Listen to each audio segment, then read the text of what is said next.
Railway recruitment board RRB में जो इस समय ऑनगोइंग वैकेंसी है, इसमें फ्रेंड्स सेक्शन कंट्रोलर की जो ये वैकेंसी है, इसके फॉर्म अप्लाई प्रोसेस के लास्ट डेट अपडेट के बारे में हम बात करने वाले हैं।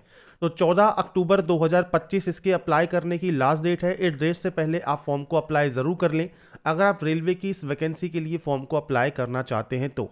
और इससे रिलेटेड सारी जानकारी आपको jobrasta.com पर मैंने प्रोवाइड की हुई है, वहां पर जाकर आप इसकी डिटेल्स को चेकआउट कर सकते हैं। लिंक आपको वीडियो डिस्क्रिप्शन में और पिंड कमेंट में आपको देखने को मिल जाएगा।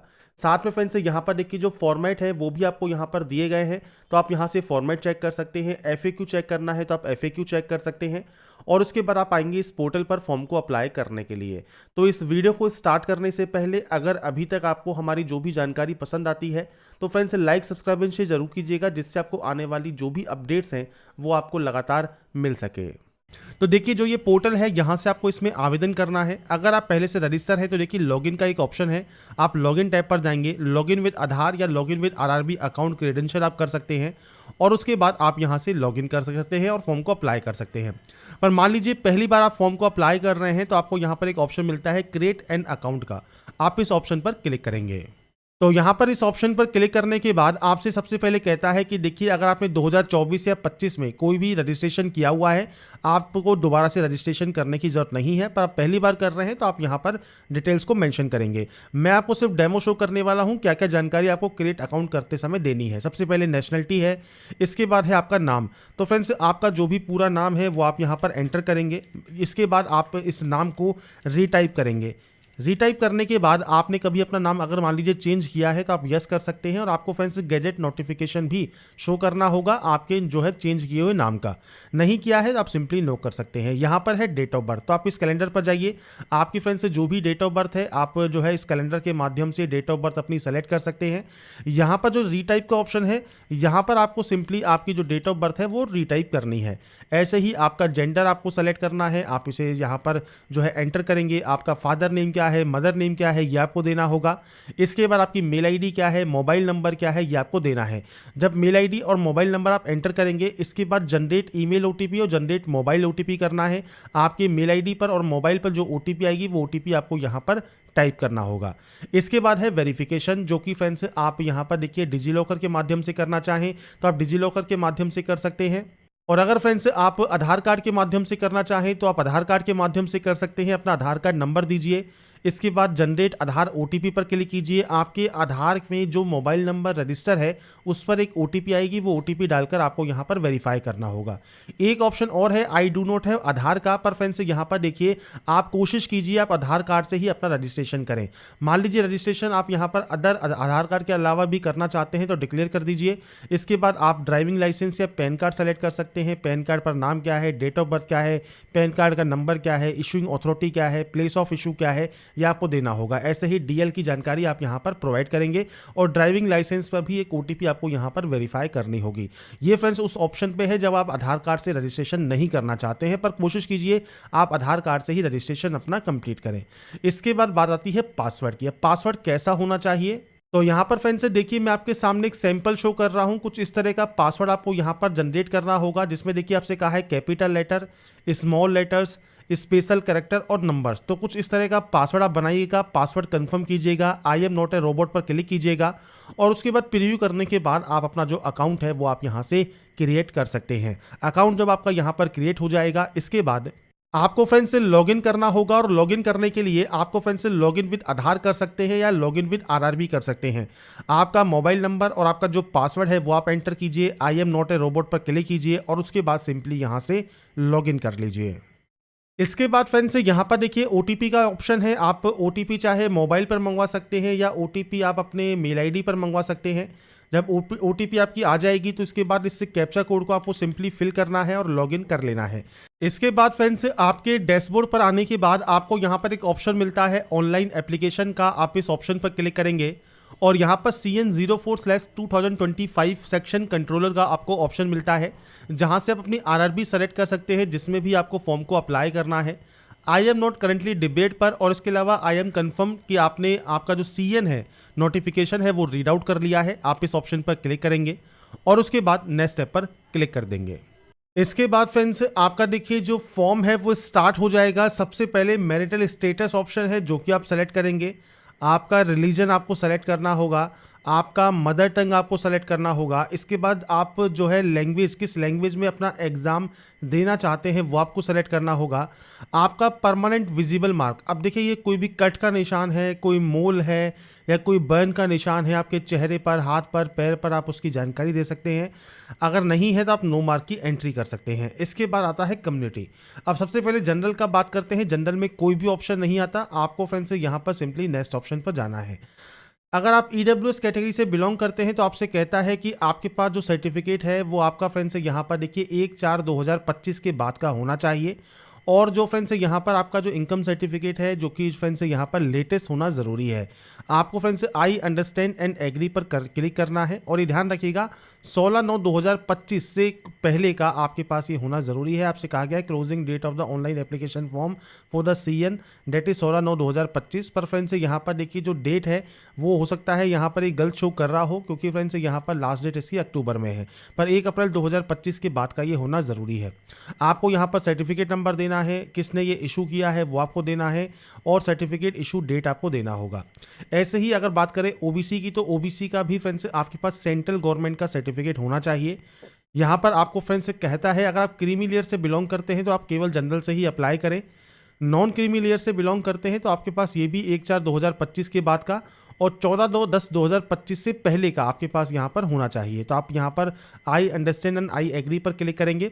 और इसके बाद आपका ओबीसी के में फ्रेंड जो कास्ट का नाम लिखा है सर्टिफिकेट पर, जो भी सर्टिफिकेट आपका नॉन क्रीमी लेयर का है उस पर कास्ट मेंशन होती है, सर्टिफिकेट नंबर मेंशन होता है, किसने ये इशू किया है वो आपको सेलेक्ट करना होगा, और आपका यहाँ पर डेट ऑफ इशू आपको यहाँ पर देना होगा। अगर आप बिलोंग करते हैं SC या ST से तो आपके पास सेंट्रल गवर्नमेंट का ही सर्टिफिकेट होना चाहिए। इसमें कोई डेट नहीं होती है, अगर आपका ये पुराना भी है तो ये चल जाएगा। सेम कास्ट का नाम, कास्ट सर्टिफिकेट नंबर, किसने ये इशू किया है वो आपको यहाँ पर सेलेक्ट करना ज़रूरी रहता है, जो कि आपके सर्टिफिकेट पर जिनकी सील या मोहर होती है, डिजिटल साइन होते हैं, वो आपको बताना है किसने ये इशू किया है, किस स्टेट से इशू हुआ है वो आपको जानकारी देनी है, सर्टिफिकेट इशू डेट देना है। और यहाँ पर देखिए SC ST के लिए फ्री ट्रेवलिंग पास भी होता है, तो आप यहाँ पर यस कर सकते हैं। और यस करने पर आपका नियरेस्ट रेलवे स्टेशन आपको बताना है, और आपका जो सेंट्रल गवर्नमेंट कास्ट सर्टिफिकेट है वो आपको PDF फॉर्मेट में यहाँ पर अपलोड भी करना होगा। तो ये आपके कास्ट कैटेगरीज के ऑप्शन आते हैं जो कि आपको यहाँ पर अपलोड करने हैं। इसके बाद आपके सामने फ्रेंड्स आता है ऑप्शन आपके एड्रेस का। तो फ्रेंड्स यहाँ पर देखिए मैंने सिर्फ डेमो शो किया हुआ है। आपका पूरा एड्रेस, आपका स्टेट कौन सा है, डिस्ट्रिक्ट कौन सा है, एड्रेस क्या है, आपकी सिटी कौन सी है, पिन कोड क्या है, ये आपको देना है। अगर ये सेम है तो आप सेमस पर टिक कर सकते हैं, जैसे यहाँ पर टिक हुआ है तो ये कॉपी हो जाता है। अगर ये अलग अलग है तो आप अलग अलग एंट्री भी कर सकते हैं। तो बेसिक ऑप्शन है जो कि आपको एंटर करने हैं। इसके बाद सेव एंड नेक्स्ट आपको यहाँ से डाटा को कर देना है। इसके बाद फ्रेंड्स यहाँ पर देखिए नेक्स्ट ऑप्शन अब आपका आएगा अदर डिटेल्स का। सबसे पहले एक्स सर्विसमैन क्राइटेरिया से अगर आप बिलोंग करते हैं तो आपका डिफेंस सर्विस कौन सा है, आपकी रैंक क्या है, डेट ऑफ एंट्री क्या है। अगर आप स्टिल वर्किंग है तो आप यस कर सकते हैं, और आपका टेंटेटिव या एक्सपेक्टेड डेट डिस्चार्ज का आपको देना होगा। अगर आप स्टिल वर्किंग नहीं है तो आपका डेट ऑफ डिस्चार्ज आपको देना है, रीज़न ऑफ डिस्चार्ज आपको देना है, डिस्चार्ज होने पर आपको एक सर्टिफिकेट नंबर मिलता है वो आपको देना होगा, और आपने री एम्प्लॉयमेंट अगर ले लिया है तो आप यस कर सकते हैं, नहीं लिया है तो आप यहाँ पर नो करेंगे। तो एक्स सर्विसमैन से रिलेटेड ऑप्शन है जो कि आपको फिल करने हैं, नहीं तो आप यहाँ पर नो करेंगे। PH कैटेगरी में अगर आप यहाँ पर यस करते हैं तो टाइप ऑफ डिसेबिलिटी कौन सी है वो आपको सेलेक्ट करना होगा, सब टाइप ऑफ डिसेबिलिटी कौन सी है वो आपको सेलेक्ट करना है, परसेंटेज ऑफ डिसेबिलिटी, PH का सर्टिफिकेट नंबर, इशू डेट और आपका नंबर UDID का वो आपको देना ज़रूरी रहता है। अगर आप PH कैटेगरी से बिलोंग नहीं करते हैं आप नो कर सकते हैं। EBC कैटेगरी में आप आते हैं मान लीजिए तो आप यहाँ पर यस कर सकते हैं। बस ये ध्यान रखिएगा इसमें आपको कोई भी जॉब रिजर्वेशन नहीं मिलता है, ओनली फीस में कंसेशन आपको मिलता है। इसके लिए आपके पास जो है सर्टिफिकेट होना चाहिए, EBC सर्टिफिकेट हो या BPL कार्ड हो या इज्जत MST इशूड आपके पास हो, तो ही आप यहाँ पर जो है इसका लाभ ले सकते हैं। तो आपको जानकारी प्रोवाइड करनी होती है, नहीं तो आप यहाँ पर भी नो करेंगे। एम्प्लॉई है इंडियन रेलवेज में तो आप यस कर सकते हैं। अब आपके पास यहाँ पर आपने NOC के लिए अप्लाई किया है, आपकी कैटेगरी कौन सी है, किस कैटेगरी में आप वर्क करते हैं, प्लेस ऑफ वर्किंग क्या है, इसके अलावा जोन कौन सा है, जिस जोन में आप वर्किंग करते हैं जानकारी आप दे सकते हैं, नहीं है तो आप सिंपली नो कर देंगे। इसके अलावा फ्रेंड्स आपका देखिए करंट एम्प्लॉयमेंट है, जैसे आपका सेंट्रल गवर्नमेंट में आप वर्किंग करते हैं, स्टेट गवर्नमेंट में वर्किंग करते हैं, पीएसयू में वर्किंग करते हैं, तो अपनी जानकारी आप प्रोवाइड कर सकते हैं। नहीं करते हैं तो आप नॉट एप्लीकेबल करेंगे। ये आपके रेलवे एप्लीकेंट के लिए है। बाकी अदर जो रेलवे एम्प्लॉयज़ के अलावा बाकी अदर एम्प्लॉयमेंट है उसके लिए ऑप्शन आपका आता है। तो बेसिक ऑप्शन है जो कि आप यहाँ पर फिल करने वाले हैं। इसके बाद आता है bank detail for refund of fees का। तो फ्रेंड्स यहाँ पर जो आप रकम देंगे, जैसे 500 रुपये है तो उसमें 400 रुपये, और जो 250 रुपये फीस कैंडिडेट देंगे उनके लिए 250 रुपये। आपका जो रिफंड होगा वो किस बैंक अकाउंट में आपको चाहिए, उसके लिए आपको अकाउंट होल्डर नेम, आपका फ्रेंड्स अकाउंट नंबर, आपका IFSC कोड आपको देना होगा। ये सारी जानकारी बैंक की पासबुक के फर्स्ट पेज पर आपको देखने को मिल जाती है। आप उसके अकॉर्डिंग जानकारी को एंटर कर सकते हैं। इसके बाद आप सेव एंड नेक्स्ट कर देंगे। इसके बाद आता है अब आपका क्वालिफिकेशन। अब देखिए क्वालिफिकेशन में आपको अगर यहाँ पर देखना है तो फ्रेंड्स यहाँ पर ग्रेजुएट डिग्री आपके पास यहाँ पर होनी चाहिए। अगर आप डिग्री पास आउट हैं तो आप इस पोस्ट के लिए जो है आवेदन यहाँ पर कर सकते हैं। तो सबसे पहले यहाँ पर इस ऑप्शंस में से आपको सबसे पहले 10th की एंट्री करनी है। तो आपको यहाँ पर देखिए 10th का जो स्टेट, किस स्टेट से आपने पास किया है, किस डिस्ट्रिक्ट से पास किया है, बोर्ड का नाम क्या है, डेट ऑफ पासिंग क्या है, रोल नंबर क्या है, इसके अलावा आपका 10th का जो सर्टिफिकेट है उसका सीरियल नंबर क्या है, ये आपको देना होगा। इसके बाद आप इसे यहाँ से अपडेट कर सकते हैं। ऐसे ही अब आपको यहाँ पर डिग्री की जानकारी देनी है, तो यहाँ पर डिसिप्लिन आएगा बैचलर डिग्री। इसके बाद है name of the course exiting on certificate. तो आपके कोर्स का नाम क्या है जो कि आपके सर्टिफिकेट पर है, वो आप यहाँ पर प्रोवाइड कर सकते हैं। किस स्टेट से आपने इसको पास किया है, इसके बाद डिस्ट्रिक्ट से पास किया है, आपके कॉलेज का नाम क्या है या आपकी यूनिवर्सिटी का नाम क्या है वो आपको देना है, और डेट ऑफ पासिंग आपको यहाँ पर देना होगा। तो आपके अकॉर्डिंग जो भी आपका डेट ऑफ पासिंग है वो आप देंगे और उसके बाद इसे ऐड कर देंगे। मैंने जो भी डाटा ऐड की है ये सिर्फ सैंपल या डेमो के तौर पर है। आपको आपकी एक्चुअल डाटा यहाँ पर देनी है आपकी क्वालिफिकेशन सर्टिफिकेट के अकॉर्डिंग। इसके बाद आप नेक्स्ट स्टेप पर क्लिक करेंगे। नेक्स्ट स्टेप पर आने के बाद फ्रेंड्स अब आपको यहाँ पर देखिए जो है फोटोग्राफ एंड सिग्नेचर अपलोड करना है। अब फोटोग्राफ देखिए जब अपलोड करते हैं सैंपल ऑफ फ्यू रिजेक्टेबल फोटोग्राफ आपको दिए गए हैं। आप देख सकते हैं इस तरह की फोटो आपकी रिजेक्ट हो जाएगी। इस तरह की फोटो आपकी यहाँ पर होनी चाहिए। लाइव फोटो आपको यहाँ पर सिंपली कैप्चर करना होता है।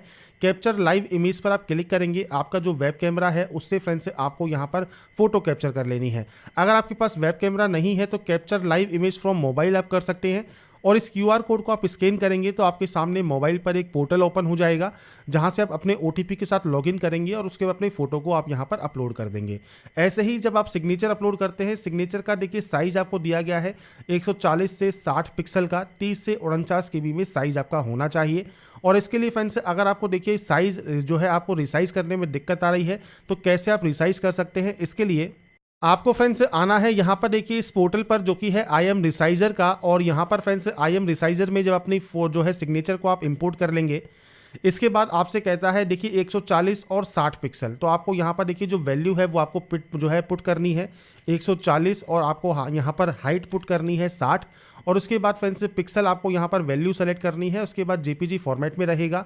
आप यहाँ से इसे डाउनलोड वाले ऑप्शन पर क्लिक करेंगे। आपकी फ़ोटो देखिए डाउनलोड इमेज पर क्लिक करने के बाद आपकी इमेज डाउनलोड हो जाएगी।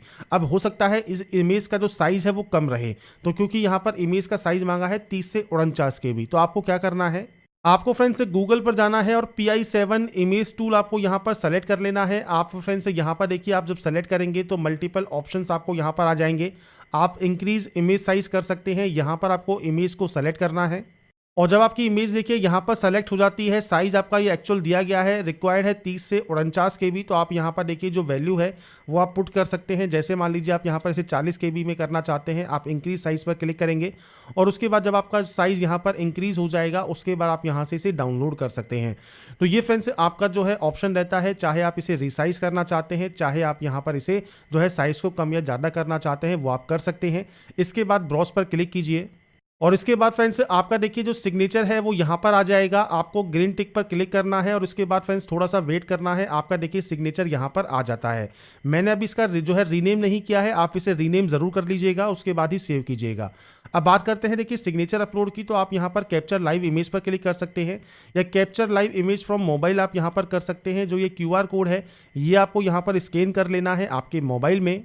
तो मोबाइल में फ्रेंड्स जब आप यहाँ पर इसे स्कैन कर लेंगे आपके सामने कुछ इस तरह का इंटरफेस ओपन होगा। सेम आपको लॉगिन विद RRB अकाउंट करना है, आपको मोबाइल नंबर पासवर्ड देना है, I am not a robot पर क्लिक करना है और उसके बाद सिंपली यहाँ से लॉगिन कर लेना है। इसके बाद फ्रेंड्स आपको यहाँ पर ओटीपी वेरीफाई करना होगा, तो आप ओटीपी यहाँ पर वेरीफाई कर सकते हैं। जो भी आपके पास ओटीपी आई है वो ओटीपी आपको यहाँ पर एंटर करना है और उसके बाद यहाँ से आप इसमें जो है लॉगिन कर लेंगे। लॉगिन करने के बाद फ्रेंड्स आपसे कहता है आरआरबी जो आपकी वेबसाइट है ये अप्लाई वाली, यहाँ आपसे फ्रेंड्स अलाउ मांगता है, तो आपको यहाँ पर सिंपली अलाउ वाले ऑप्शन पर क्लिक करना होगा। और जब आपका फ्रेंड्स आप यहां से इसे अलाउ कर देंगे, इसके बाद यहां पर एक ऑप्शन है कैप्चर लाइव इमेज का, आपको इस ऑप्शन पर क्लिक करना है। अब यहाँ पर फ्रेंड्स देखिए आपको अलाउ किया जाएगा only 3 times with in 5 minute. तो आपको फ्रेंड्स क्या करना है कि आपको जो है फ्रंट में आपकी फोटो कैप्चर करनी है, प्लेन व्हाइट बैकग्राउंड रखना है जब आप कैप्चर करते हैं फोटोग्राफ को, और जब आप रेडी हो तो ही आप यहाँ पर यस पर क्लिक करेंगे और उसके बाद अपनी जो आपका फोटोग्राफ है उसे आप यहाँ पर कैप्चर कर सकते हैं। इसके बाद फ्रेंड्स आपकी जब देखिए फोटो यहाँ पर कैप्चर हो जाएगी तो आप यहाँ पर डाटा को सेव कर सकते हैं। सेव करने के बाद आपकी प्रोफाइल फोटो एंड सिग्नेचर यहाँ पर अपडेट हो जाएंगे सक्सेसफुली। जब यहाँ पर ये अपडेट हो जाते हैं, इसके बाद फ्रेंड्स आपको करना क्या है, इस वाले पेज को जो है आपको अब रिफ्रेश कर लेना है। इसके बाद फ्रेंड्स आप यहाँ पर आ जाएंगे। इसके बाद यहाँ से आपको सिंपली इसे डिक्लेयर करना है। फोटोग्राफ एंड सिग्नेचर अपलोड होने के बाद आपको यहाँ से इसे सेव कर देना होगा और सेव करने के बाद आप नेक्स्ट स्टेप पर जा सकते हैं। इसके बाद फ्रेंड्स यहाँ पर अब आपको आरआरबी में फ्रेंड्स यहाँ पर देखिए जो ये पोस्ट है वो आपको देखने को मिलती है। तो आप यहाँ पर जो भी जोन आप यहाँ पर सेलेक्ट करना चाहें, पीयू सेलेक्ट करना चाहें, आपको सिंपली यहाँ पर जो है प्रेफरेंस है वो आपको यहाँ पर सेट करनी है। प्रेफरेंस जब आप यहाँ पर सेट कर देते हैं, इसके बाद फ्रेंड्स आपको यहाँ पर आई हैव एक्सरसाइज वाले ऑप्शन पर क्लिक करना है और इसके बाद फ्रेंड्स यहाँ पर भी आप इसे डिक्लेयर करेंगे। यहाँ पर आपको प्लेस का नाम मेंशन करना होगा जहाँ से आप अभी फॉर्म को अप्लाई कर रहे हैं। अगर आपको लगता है कोई गलती है तो प्रीवियस जाकर उस गलती को आप एडिट कर सकते हैं, नहीं तो आप यहाँ से इसे सेव करें। सेव होने के बाद प्रीव्यू एप्लीकेशन करें। एप्लीकेशन फॉर्म का प्रीव्यू चेक करने के बाद आपको फिर से कहता है कि अगर आपको कोई भी जानकारी एडिट करनी है, डिटेल्स को एडिट करना है, आप एडिट कर सकते हैं। अगर आपको कोई भी जानकारी एडिट नहीं करनी है, सिंपली आप यहाँ से रीचेक पर क्लिक करेंगे और उसके बाद यहाँ से सबमिट कर देंगे। इसके बाद आपके सामने देखिए जो आपका पेमेंट गेटवे है ये ओपन हो जाएगा। अब यहाँ से अब आपको पेमेंट करना है 250 रुपीज़ का, और अगर आपका पेमेंट 500 रुपये लगता है तो 500 रुपये फीस आप पे यहाँ पर कर सकते हैं। इसमें फ्रेंड्स आपको पे विद SBI ई पे का ऑप्शन मिलता है, आप इस ऑप्शन पर क्लिक करेंगे पेमेंट करने के लिए। इसके बाद मल्टीपल ऑप्शंस हैं, आप चाहे तो कार्ड यूज़ कर सकते हैं, आप चाहे तो नेट बैंकिंग यूज़ कर सकते हैं, आप चाहे तो UPI यहाँ पर यूज़ कर सकते हैं पेमेंट करने के लिए। जैसे मान लीजिए QR कोड आप सेलेक्ट करते हैं, पे नाउ पर क्लिक करते हैं। इसके बाद कुछ इस तरह का एक इंटरफेस आपके सामने आएगा जहां पर आपको QR कोड देखने को मिलेगा। इस QR कोड के माध्यम से आप अपना देखिए जो पेमेंट है वो आप कंफर्म कर सकते हैं, और जब आपका पेमेंट यहां पर कंफर्म हो जाएगा उसके बाद आपका फॉर्म यहां पर फाइनली सबमिट हो जाएगा। तो फ्रेंड्स मैंने आपको यहाँ पर जानकारी प्रोवाइड कर दी है कैसे आप RRB railway section controller online form fill up 2025 कर सकते हैं, इसकी लास्ट डेट अपडेट के बारे में। अगर आपको हमारा ये वीडियो या अपडेट पसंद आया है, आप चाहते हैं ऐसे ही रेगुलर अपडेट्स आपको लगातार मिल सके, तो इसके लिए लाइक सब्सक्राइब शेयर जरूर कीजिएगा। बाकी की जानकारी के लिए ऐसे ही बने रहिए हमारे साथ, देखते रहिए हमारा YouTube channel. Thanks for watching.